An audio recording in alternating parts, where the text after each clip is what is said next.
सारे मुसलमान ये पाकिस्तानी नहीं सोच रखते हैं, लेकिन हर आतंकवाद मुसलमान ही क्यों होते हैं?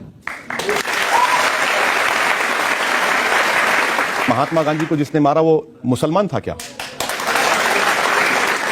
इंदिरा गांधी को जिसने मारा वो मुसलमान था क्या?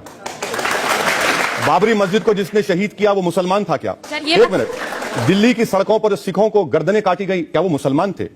गुजरात के गली कूचों में जिन लोगों को मारा गया और जिनको बेघर किया गया, क्या वो मुसलमान थे? मेरी बहन, मैं आपसे गुजारिश कर रहा हूं कि आप ऐसा मत सोचिए। सुनिए मेरी बात सुनिए। मैं आपको सिर्फ इतनी बात कहना चाह रहा हूं कि बुराई बुराई होती है, इसको आप मजहब के एंगल से मत देखिए। और ये मौइज जो है उससे मुसलमानों का क्या ताल्लुक? मौइज्म से हमारा क्या ताल्लुक? हम तो हर वायलेंस की मजम्मत कर रहे हैं, और मजम्मत करना भी चाहिए, कंडेम करना चाहिए। मजम्मत का मतलब, मैं आपकी इस बात से बिल्कुल सहमत हूं। जो आतंकवादी है वो न हिंदू होता है न मुसलमान होता है, उसका कोई मजहब बल्कि आतंकवाद खुद एक मजहब बन गया आजकल, और वो सिर्फ इंसानियत के दुश्मन होते हैं जो मासूम लोगों को मानते हैं। ये बहुत अच्छी बात आपने कही है। अब बहुत सारे इल्जाम मैंने आप पर लगाए, बहुत सारे सवाल आपसे पूछे, आपने अच्छी सफाई दी। आपने बोला कि मुल्क आपके लिए सबसे ऊपर है। फिर जब आपके भाई ने वो बयान दिया था कि 15 मिनट में पुलिस हटा दो तो हम हिंदुओं को दिखा देंगे कौन ज्यादा पावरफुल है, आपको नहीं लगता बड़े होने के नाते आपको वहां कुछ बोलना चाहिए था या आपको उन्हें समझाना चाहिए था? मैं इसीलिए तो आपसे अर्ज कर रहा हूं, वहां पे अगर कोई सांप्रदायिक हिंसा हुई होती सर तो उसके लिए कौन रिस्पॉन्सिबल होता? मेरे भाई, इसीलिए तो मैं आपसे कह रहा हूं कि कोर्ट का जो फैसला आएगा इंतजार करिए। कोर्ट को कानून आपसे और मुझसे ज्यादा मालूम, आप इस बात को तो मानते हैं ना? Yes sir. कोर्ट के फैसले का इंतजार करिए। वो कोर्ट की बात नहीं कह रहे, बड़े भाई होने के नाते कान खींचना चाहिए था, ऐसा क्यों बोल रहे हो? सर, मैं तो आपसे कह रहा हूं ना कि मेरी नजर में इंसाफ का जो पैमाना है वो अदालत करेगी फैसला। या तो उन्होंने कहा वो सही था या नहीं था आपकी नजर में? अब अगर रजत शर्मा मुझे उस वक्त बुला लेते, मगर आप बुलाए नहीं हमको। आप कठहरे में आप बुला रहे हैं 2 साल के बाद। आप जनता ने कहा कि बुलाओ, बहुत हो गया। अरे जनता ने उस वक्त भी कहा था आपको, जनता ने उस वक्त भी कहा था आपको। आप लोग तो वन साइड स्टोरी चला दिए पूरा। मगर जो कोर्ट का फैसला होगा उसका इंतजार करिए। जिस तरह वो पूछ रहे, मैं उनकी बात का जवाब चाहता हूं। उन्होंने कहा बड़े भाई के होने के नाते, ज्यादा समझदार होने के नाते। अच्छा, मैं शुक्रिया सर आपका। आप मुझे समझदार कह रहे हैं। तो उस समझदार बड़े भाई से और ज्यादा एक्सपीरियंस भाई से मैं पूछ रहा हूं कि क्या छोटे भाई ने जो बयान दिया था, आप सहमत हैं उससे कि उन्होंने? नहीं सर, इसमें अब इतना वक्फा गुजर जाने के बाद ये सवाल मैं समझता हूं कि इनफ्रक्चुअस है, क्योंकि अब कोर्ट सवाल नहीं, अब इस पर तबसरा करना एक मैटर सब जुडिस है। अदालत फैसला करेगी, इंतजार करिए ना सर। मैं तो भाई का दिल क्या कहता है ये पूछना चाहता हूं। भाई का दिल क्या कहता है वो घर की बात मैं आवाम में क्यों करूंगा? आपके घर में भी आपके भाई हैं, क्या आप बताते लोगों को? मैं बताता, अगर मेरा भाई ऐसा करता कान खींचता। नहीं, आप खींचते होंगे, लगता होगा, मगर आपके भाई नहीं है ना पॉलिटिक्स में। आपके भाई तो नहीं है पॉलिटिक्स में। नहीं, वो चाहे पॉलिटिक्स में होते चाहे किसी मगर जो भी कोर्ट का फैसला होगा वो कोर्ट तय करेगी इंशाल्लाह। और मेरा छोटा भाई क्या बड़ा भाई भी ऐसे कहता तो भी कान खींचता होगा। अच्छा है, क्योंकि मुल्क के खिलाफ कोई बात कहे, मुल्क को चैलेंज करे, इसको किसी को माफ नहीं, कोई माफ नहीं कर सकता ना। चाहे वो बाबरी मस्जिद की शहादत हो, चाहे महात्मा गांधी का कत्ल हो, गुजरात में मासूम लोगों का कत्लेआम हो, या दिल्ली की रोडों पर सिखों का कत्लेआम हो, बिल्कुल माफ नहीं कर। लेकिन अगर कोई ये कहे कि 15 मिनट के लिए पुलिस हटा लो, अब ये जो चीज है ये कोर्ट फैसला करेगी। जिस तरह से आप प्रोसिक्यूट कर रहे हैं, मुझे लगता है कि गवर्नमेंट को आपको वहां पर लॉयर बनाकर भेजना चाहिए।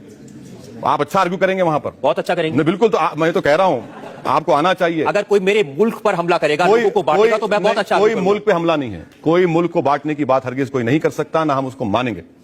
मसला कोर्ट में है, कोर्ट फैसला करेगी, उसका इंतजार करिए। चलिए जनता से पूछ लेते हैं जो लोग इस बारे में कुछ कहना है। आप यहाँ 3rd रो में। जैसे आप कह रहे हैं नरेंद्र मोदी जी के बारे में कि वो कातिल हैं, वो दरिंदा हैं, इससे ज्यादा भी आपने कुछ कहा है, मैं कह नहीं सकती उनके बारे में। मैं पूछना चाहती हूँ कि कश्मीर में अभी जो हमने पिछले दिनों देखा, तो मोदी जी ने वहां सेना लगा दी, 2100 करोड़ रुपया लगा दिया और तमाम इंतजाम कर दिए कि वहां के लोगों को बचाया जाए। तो आपने वहां पे क्या किया? आपने कितने करोड़ भेजे, या फिर कितने दिन आपने वहां पे लगाए, या फिर आपने उन लोगों की क्या मदद की जो हमारे मुस्लिम भाई बहन है?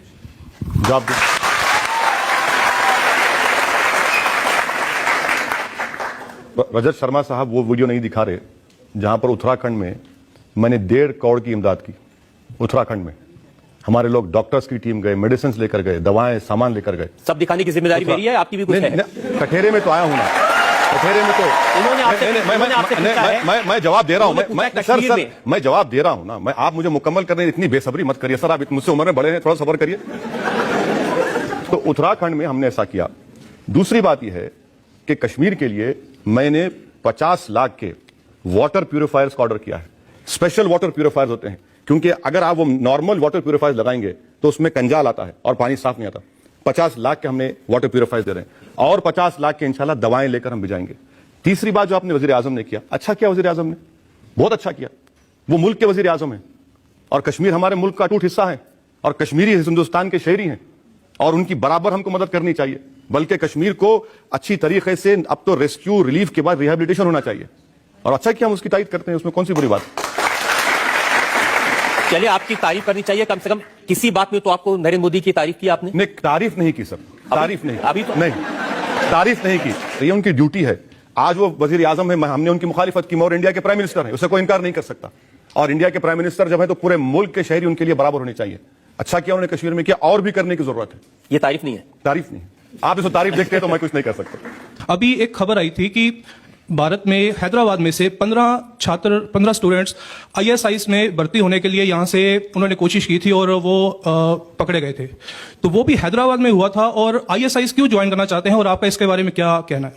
नहीं, रजत शर्मा साहब के पास मेरे स्पीचेस का पूरा जखीरा है, लाइब्रेरी है मेरी स्पीचेस की, मगर रजत शर्मा साहब के पास मेरे 4 स्पीचेस मिसिंग हैं जो मैंने रमजान में जलसे में किए थे मक्का मस्जिद में, जहां पर मैंने ओपनली कंडेम किया ISIS को, जहां पर मैंने उनसे मुतालबा किया कि हमारे जो हिंदुस्तानी उनके पास होस्टेज हैं उनको फौरन रिहा किया जाए, जहां पर मैंने कहा कि वो लोग जो हरकत कर रहे हैं वो इससे इस्लाम का कोई ताल्लुक नहीं है।